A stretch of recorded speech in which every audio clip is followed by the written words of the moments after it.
আসসালামু আলাইকুম প্রিয় শিক্ষার্থী বন্ধুরা, কেমন আছো সবাই? আশা করি আল্লাহর রহমতে সবাই ভালো আছো, আমিও ভালো আছি। আজকে আমি নবম শ্রেণীর জন্য ভয়েস চেঞ্জ নিয়ে আলোচনা করব।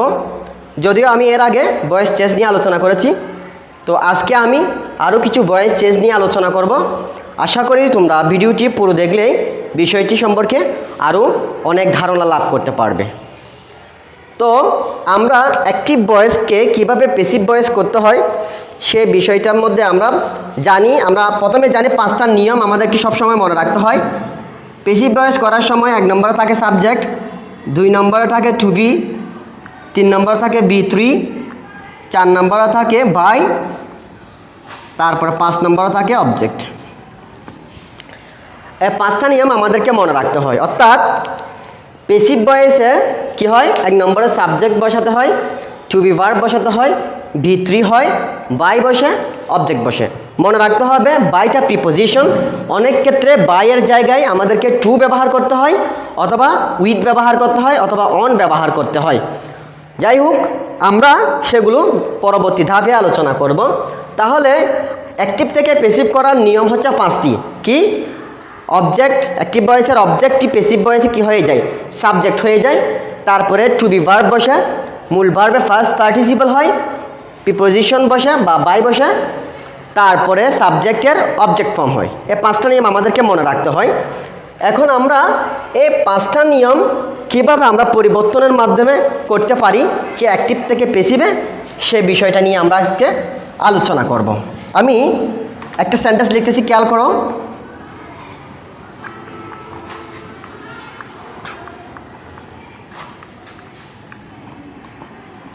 আমি এখানে একটা সেন্টেন্স লিখলাম, what do you want. What do you want, তুমি কি চাও বা আপনি কি চান। এখন আমরা এটাকে কিভাবে প্যাসিভ করব। আমরা জানি প্যাসিভ করতে হলে যদি অ্যাক্টিভ ভয়েসে হোয়াট থাকে, আমরা হোয়াটটা অপরিবর্তিত রেখে দেব। আরেকটা জিনিস লক্ষ্য করো, এই সেন্টেন্সটি কোন টেন্সের আলোকে আছে। আমরা দেখতে পাচ্ছি সেন্টেন্সটি প্রেজেন্ট ইনডিফিনিটে আছে। কেননা এখানে ডু বা ডাস থাকলে, অর্থাৎ কোয়েশ্চন ডাব্লিউএস ওয়ার্ডের পরে যদি ডু বা ডাস থাকে তাহলে ধরে নেব সেটা প্রেজেন্ট ইনডিফিনিট। কাজেই প্রেজেন্ট ইনডিফিনিটের ক্ষেত্রে আমরা এম ইজ আর থেকে যে কোনো একটা কী নেব, অক্সিলিয়ারি ভার্ব নেব। হোয়াটের জন্য আমরা কী নেব, ইজ নিলাম, হোয়াট ইজ। এরপর মূল ভার্ব যেটা, সেটার আমরা 3 নম্বর ফর্মটা লিখব। 3 নম্বর ফর্মটা কি, ওয়ান্টেড। এরপরে কি বসে, হোয়াট ইজ ওয়ান্টেড।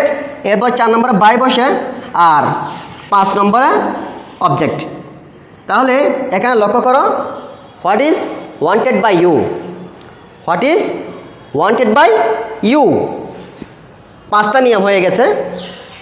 কি কি, এখানে দেখো অক্সিলিয়ারি ভার্বটা আসছে, মূল ভার্বে ফার্স্ট পার্টিসিপল, বাই বসছে এবং অবজেক্টটা। মনে রাখতে হবে ইউ সাবজেক্টিভ ফর্ম যেটা, অবজেক্টিভ সেটা। অর্থাৎ ইউ সাবজেক্টে থাকলেও যেরকম হবে, অবজেক্টে থাকলেও সেরকম হবে, ইউর কোনো পরিবর্তন হয় না। আশা করি তোমরা এই ভিডিওটা বুঝতে পারছো। তো বন্ধুরা, এখানে আরেকটা জিনিস আমাদের একটু মনে রাখতে হবে, যদি আমরা এটা যদি কি দিয়ে করতাম, যদি ডিড দিতাম তখন কি হতো। আমরা জানি ডিডটা ফার্স্ট ইনডিফিনিটের ক্ষেত্রে হয়। কাজেই যখন ফার্স্ট ইনডিফিনিটের ক্ষেত্রে ডিড হয়, এক্ষেত্রে আমরা ডিড থাকলে এখানে আর ইজ দেব না। আমরা কি দেব, আমরা দেখো হোয়াট ওয়াজ, কি দেব, what was wanted by you. Simple জিনিস মনে রাখতে হবে, এই যে হোয়াটের পরে যদি ডু বা ডাজ থাকে তাহলে আমরা এম ইজ আর থেকে যে কোনো একটা লিখব। যেমন আমি এখানে দিচ্ছি ডু অর ডাস, এক্ষেত্রে আমরা এম ইজ আর নেব। যখন এখানে কি থাকবে, যখন এখানে হোয়াটের পরে ডিড থাকবে তখন আমরা নেব কি, আমরা নেব ওয়াজ বা ওয়ের থেকে যে কোনো একটা অক্সিলারি ভার্ব। আশা করি তোমরা বিষয়টি বুঝতে পারছো।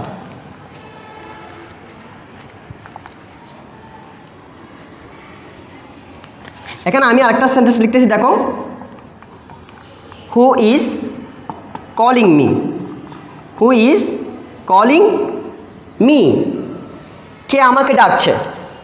কে আমাকে ডাকছে? আমি যদি প্রশ্ন করি কে আমাকে ডাকছে, হ্যাঁ, your mother is calling you, your mother is calling you, তোমার মা তোমাকে ডাকছে। একটা কথার কথা আমরা প্রশ্নের উত্তর যে দেই সেক্ষেত্রে।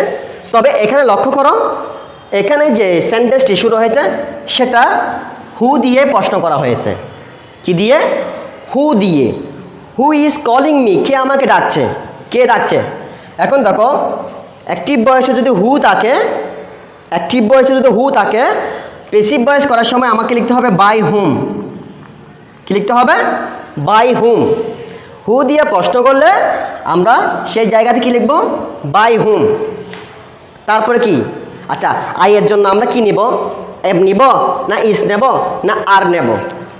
লক্ষ্য করো, আমরা এম, যেহেতু মি এর সাবজেক্ট হচ্ছে আই, মি এর সাবজেক্ট যদি আই হয় তাহলে আই এর সাথে নিশ্চয়ই এম হয়। তাহলে বাই হুম আমরা লিখব এম আই।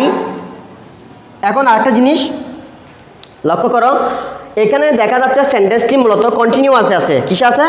কন্টিনিউয়াস আছে। আমরা জানি যতগুলো কন্টিনিউয়াস আছে, মোট 6টি কন্টিনিউয়াস আছে টেন্সের মধ্যে। 6টি কন্টিনিউয়াস মানে বেইং যুক্ত করতে হয়, কাজেই আমরা এখানে বেইং যুক্ত করব। তারপরে মূল ভার্ব হচ্ছে কল, কলটা হচ্ছে মূল ভার্ব, এটাকে আমরা করব কল্ড। তাহলে আমাদের আনসারটা রেডি হয়ে গেল। এখন খেয়াল করো, হু ইজ কলিং মি? কে আমাকে ডাকছে? আমরা যখন এটা প্যাসিভ করব তাহলে হু এর জায়গায় আমাকে কি করতে হবে? আমাকে বাই হুম বসাতে হবে। এরপরে আমাকে লক্ষ্য করতে হবে এখানে অবজেক্টটা কি আছে। আমি দেখতে পাচ্ছি অবজেক্ট আছে মি, মি এর সাবজেক্ট হচ্ছে আই। তা আই এর জন্য আমি কি নেব? আই এর জন্য আমি নেব এম। তাহলে এমটাকে আমরা সামনে বসাতে হবে। এমটা সামনে বসাইয়ে অর্থাৎ অক্সিলারিটির সামনে বসাবো নিয়ম অনুসারে। আমি অক্সিলারিটি বসানোর পরে কিন্তু সাবজেক্ট দিয়ে তারপরে আমরা জানি কন্টিনিউয়াস মানে বেইং যুক্ত করতে হয় প্যাসিভ ভয়েসে। এক্ষেত্রে বেইং যুক্ত করলাম এবং মূল ভার্ব পাস্ট পার্টিসিপল করে আমরা আনসারটা তৈরি করছি। তো আশা করি বন্ধুরা তোমরা বুঝতে পারছো। এরপরে বুঝতে যদি অসুবিধা হয় তোমরা তোমাদের নোটবুকে আর একটু ভালো করে দেখে নেবে। 3 নম্বরে আমরা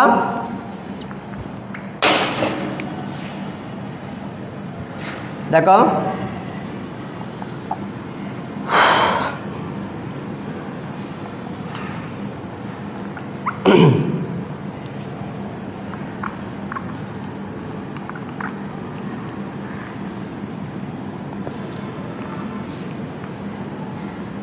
এখানে আমি কি লিখলাম? আমি লিখলাম do not play football at known, বা ডু নটকে আমরা ডোন্টও বলি। Do not play football, play নয়, এটা আসলে আমরা যদিও প্লে বলি এটাকে হবে প্লেই, কারণ আমরা প্লে যে ওয়াই থাকলে এরপর ওয়াই থাকলে এরপর যদি ওয়াই থাকে এভাবে উচ্চারণ হয় প্লেই। প্লেই ডে থাকলে এটা অনেক সময় আমরা ডে বলি, এটা ডে নয়, এটা হবে ডেই। তাহলে অনেক সময় আমরা বলি টুডে, যেমন টু ডি এ ওয়াই, এটা টুডে নয়, এটা হবে টুডেই। এভাবে আমাদেরকে উচ্চারণ করতে হয়। তাহলে এটাকে আমরা কিভাবে প্যাসিভ করব? লক্ষ্য করো, ডু নট দিয়ে যদি কোনো বাক্য শুরু হয় আমরা সেটা জানি ইম্পারেটিভ সেন্টেন্স। এখানে ডু নট শব্দটাকে আমরা তুলে দিয়ে আমরা সেখানে কি ডু এর জায়গায় কী লিখব? Let not. কী লিখব? Let not. লক্ষ্য করো, লেট নট, তারপরে কি বসাবো? Let not play football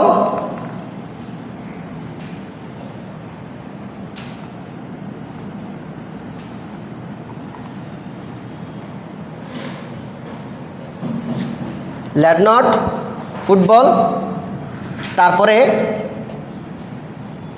be play it হবে অ্যাট নুন।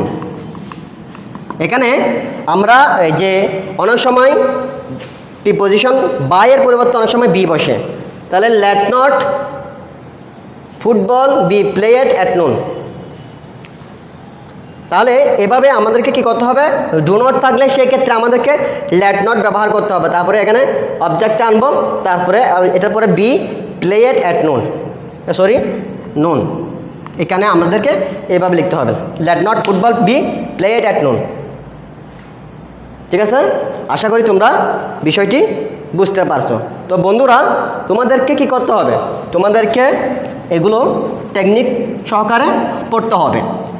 আরেকটা জিনিস একটু লক্ষ্য করো, আমি এখানে একটা চার্ট লিখতেছি, চার্টটা একটু খেয়াল করো। আমি এখানে লিখতেছি অ্যাক্টিভ, এখানে লিখলাম প্যাসিভ। মনে রাখো, অ্যাক্টিভের সেন্টেন্সটি যদি B1 হয়, অর্থাৎ অ্যাক্টিভে যদি ভার্বের প্রেজেন্ট ফর্ম হয়, তাহলে আমাদেরকে প্যাসিভ করার সময় কি আনতে হবে, এম, ইজ, আর থেকে যে কোনো একটা অক্সিলারি ভার্ব ব্যবহার করতে হবে। আচ্ছা, এখন যদি সেন্টেন্সটি যদি ফার্স্ট ইনডিফিনিটের হয়, অর্থাৎ মূল ভার্বটা যদি ফার্স্ট ফর্ম হয়, এই ক্ষেত্রে আমাকে প্যাসিভ করার সময় সাবজেক্টের পর কি আনতে হবে, ওয়াজ বা ওয়ার আনতে হবে। আচ্ছা, যদি সেন্টেন্সটি যদি কন্টিনিউয়াস হয়, আমি সংক্ষেপে বোঝানোর জন্য তোমাদের লিখছি কন্টিনিউয়াস, অর্থাৎ যতগুলো কন্টিনিউয়াস আছে মনে রাখতে হবে প্যাসিভ ভয়েসে সাবজেক্টের পরে এম, ইজ, আর বসানোর পরে বা ওয়াজ, ওয়ার অথবা শ্যাল বি, উইল বি বসানোর পরে আমাদেরকে কি যুক্ত করতে হবে, আমাদেরকে বেইং যুক্ত করতে হবে, বেইং যুক্ত করতে হবে। মনে করো সেন্টেন্সটির মধ্যে সাবজেক্টের পরে মডেল অক্সিলারি আছে, হ্যাঁ, মডেল অক্সিলারি আছে, তোমাকে কি করতে হবে, মডেল যেখানে দেখবে সেখানে মডেলের পরে তোমাকে বি যুক্ত করতে হবে। আবার দেখতে পাচ্ছ লেট দিয়ে শুরু হয়েছে বাক্যটি, হ্যাঁ, কি দিয়ে, দুঃখিত, লেট নয়, এখানে মনে করো মেইন ভার্ব দিয়ে শুরু, মেইন ভার্ব বা ইম্পারেটিভ সেন্টেন্স, এক্ষেত্রে তুমি লেট দিবা। আবার যদি ডু নট দিয়ে শুরু হয়, এক্ষেত্রে তুমি লেট নট দিয়ে শুরু করবা। আবার দেখতেছো অনেক ক্ষেত্রে কি আছে, শ্যাল বা উইল আছে, কি আছে দেখতেছো তুমি, শ্যাল অথবা উইল আছে, এই ক্ষেত্রে তোমাকে এক্সট্রাভাবে বি যুক্ত করতে হবে। তো বন্ধুরা, আশা করি অল্প সময়ের মধ্যে যতটুকু সম্ভব বোঝাতে ততটুকু আমি চেষ্টা করেছি। বাকি চেষ্টা তোমাদেরকে বই দেখে বা বেশি বেশি বাড়িতে প্র্যাকটিসের মাধ্যমে করতে হবে।